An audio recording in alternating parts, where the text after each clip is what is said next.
తన పాదయాత్రకు భద్రత కల్పించాలని అడిషనల్ డీజీపీకి వైఎస్ఆర్టీపీ చీఫ్ షర్మిల వినతిపత్రం అందజేశారు.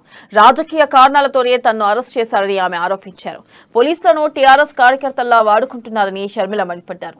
తమ పాదయాత్ర ఎక్కడైతే ఆగిందో అదే చోటు నుండి డిసెంబర్ 4న పునఃప్రారంభిస్తామని స్పష్టం చేశారు వైఎస్ షర్మిల.